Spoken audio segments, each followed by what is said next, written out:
हम बताएंगे बहुत ही आसान तरीके से।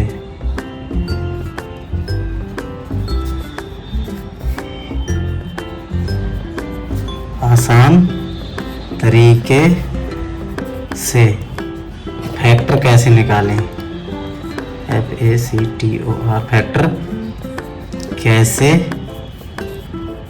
निकालें। तो हमारे पास कोई संख्या दी हुई है, मान लो कोई दी हुई है 180 और दूसरी दी हुई है 500 या 5 ऐसी, या एक और दी हुई है कोई सी भी संख्या ले लो 7420, इनको ले लेते हैं। अब हम इनका फैक्टर निकालेंगे, तो कैसे निकालेंगे, पहली वाली ले लेते हैं हम 180, इसका फैक्टर निकालेंगे तो यहाँ साइड में लिख लेंगे 180, इसको हम 2 से, लास्ट में 0 है तो हम 2 से काटेंगे, 2 से डिवाइड करेंगे तो आएगा 90। उसके बाद फिर से 0 है तो फिर 2 से डिवाइड करेंगे तो हमारे पास निकल के आएगा 45। अब हम डिवाइड करेंगे 3 से तो 15 आ जाएगा। अब फिर 3 से डिवाइड करेंगे तो फिर आ जाएगा 5।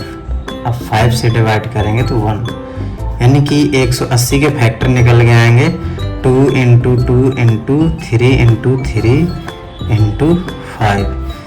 तो गाइस ये अपना आंसर हो गया।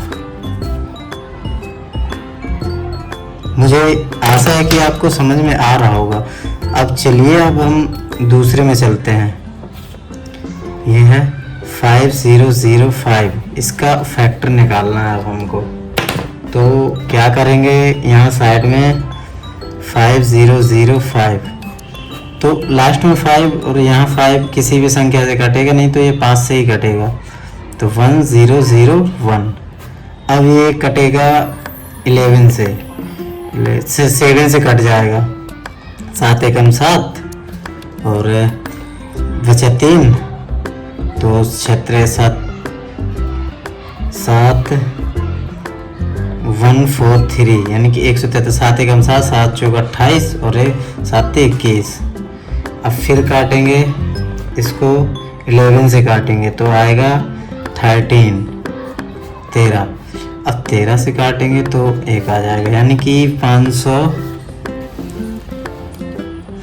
यानी कि पहले हमने 5 से काटा तो 101 आया, अब 7 से काटा 143 आया, फिर 11 से काटा तो 13 आया, फिर 13 से काटा तो खत्म।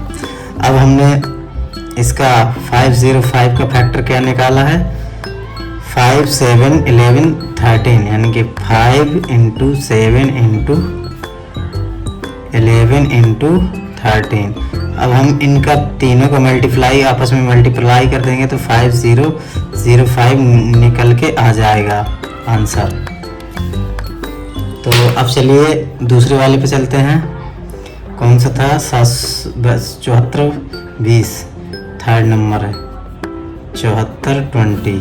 अब हम इसका निकालेंगे 7420 का, तो साइड में लिखेंगे 7420, इसको 0 लास्ट में तो 2 से काटेंगे तो निकल के आएगा 3710। उसके बाद फिर 2 से काटेंगे तो निकल के आएगा हमारा 1855। फिर अब हम 5 से काटेंगे तो 371 आएगा। उसके बाद कितने से काटेंगे, 7 से 7 से डिवाइड करेंगे तो 53 आ जाएगा। अब 53 का इसका कोई फैक्टर नहीं होता तो 53 का 53 आ जाएगा, यानी कि हमारा 7420 का फैक्टर निकल गया है 2 × 2 × 5 × 7 × 30 × 53। तो आपस में इनका मल्टीप्लाई कर देंगे तो आ जाएगा 7420 आंसर। मुझे आशा है गाइस आपको आसानी से समझ में आया होगा। अगली बार यदि